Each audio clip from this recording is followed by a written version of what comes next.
So, good morning or afternoon, depending on where you are in the world.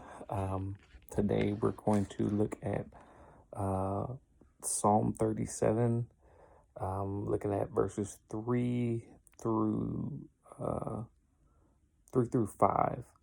It says, "Trust in the Lord and do good, so shalt thou dwell in the land, and verily thou shalt be fed.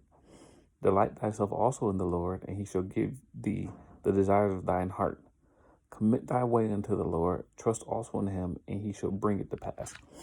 So, in these three verses, we see um, three commandments that we're supposed to be doing towards the Lord. We're supposed to trust in him, delight in him, and commit to him. But with these three things that we are instructed to do, they come with um, the reply that God gives us. If we're doing what we're supposed to do towards God, then he has an obligation to do something um, back towards us in response and reply that is equal in measure. So the first one says, "Trust in the Lord and do good, so shalt thou dwell in the land, and verily thou shalt be fed."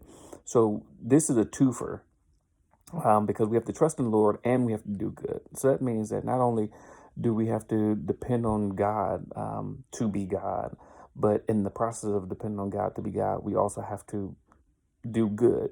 So we can't trust in God to do good for us and to, as it says, you know, allow us to dwell in land and for us to be fed. We can't expect that to happen if we're saying we're trusting them, but we're still doing stuff that we're not supposed to do. We're still doing bad. We're still cussing people out. We're still acting the fool. We're still looking for confrontation, looking for people to fight, looking for a reason to get rowdy. You trust in the Lord and do good, and we shall dwell in the land, and we shall be fed. So when you go to the store and things are out of stock, as now everybody's going crazy over the coronavirus, go in the store and things are out of stock, the Lord is not going to allow you to go hungry. You trust in the Lord to provide for you. You're doing good by not, stealing people's carts as they're coming out of the grocery store, by not robbing people and all that other stuff. The Lord will allow you to dwell in the land and deal with this craziness going on in the world and still allow you to be fed, not fed just physically, but fed mentally, fed spiritually, fed emotionally. He'll put people and situations in your path to where you have what you need. So in verse 4 it says, "Delight thyself also in the Lord, and she'll give you the desires of thy heart." So after you trust in him and you're doing good and he makes sure that you dwell in the land, that you're fed, you also have to delight yourself in the Lord. So with trusting in God and delighting in him, it's there's a lot of things that we do in this life where we do it because we know we just have to get done. You have to pay taxes. We know we have to do that. You have to obey the law. We have to do that. We have to get up and go to work. We have to do that. But there's a difference when you have to get up and do something and just to go through the motions, and when you get up to do something because you enjoy doing it. And whenever you enjoy doing something, you put forth more effort. There's more passion, there's more emotion behind it. So he's saying, delight yourself in the Lord.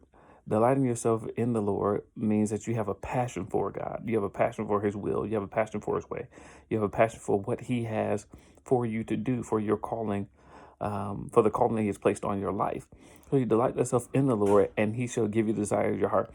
If you have a passion for what God has called you to do, that means you're doing it on a daily basis. You're doing it with no complaint. You're doing it because you love doing it.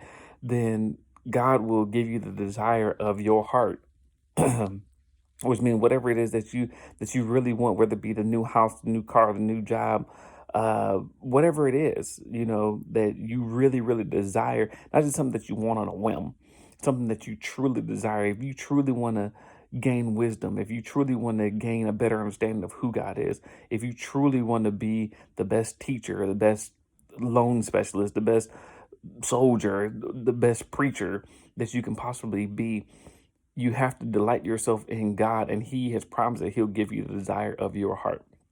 So verse 5 says, "Commit thy way unto the Lord, trust also in him, and he shall bring it to pass." So we see here once again, it says that we have to trust in God. Okay, that takes it back to verse 3. Trust is key to reaching the fulfillment of what God has planned for you, what God has called you to do. But it says that you have to commit your way. So you're trusting in God, you're delighting in God, and you have to commit your way. When you commit your way unto the Lord, that means that you're laser focused on God.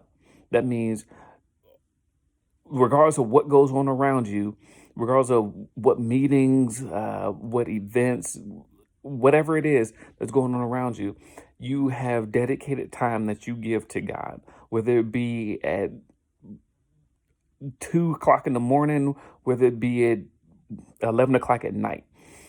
You have set aside dedicated time to God. And there's nothing that's going on in your life, whether you be at work and meetings all day or whether you be in an emergency room, you still make sure that you hit that time marker. Even it might not be, exactly at, 11 o'clock at night. It might be at 10:30. It might be at 11:45. But you have committed time to God, to give to God that is just His and His alone. Because throughout the day, we have a lot of distractions. We have a lot of things that goes on that prevents us from, taking time. And we come up with a lot of excuses. Well, I had this to do, I had that to do. I couldn't get to read my Bible scripture. I couldn't get to, my daily devotion or whatever the case may be. But you have to commit to God, you have to commit yourself to Him in order to build that trust, in order to delight yourself in God. You have to commit. All these things, committing yourself, delighting, trusting in God, all these things are intertwined. You can't have one without the other. You can't delight yourself in God without committing yourself to Him, and without trusting Him. You can't trust Him without delighting in Him and committing yourself to Him. You can't commit yourself to Him without trusting Him, without delighting in Him. These are all intertwined. The Lord is telling you that we have to do all three if we want to get to where He wants us to be, where He desires to be, to fulfill the purpose that He has set for us in this life. I hope that something that has been said has given you deeper understanding, deeper knowledge of the scripture and God's will for your life. I love you, and I hope that you have a blessed day.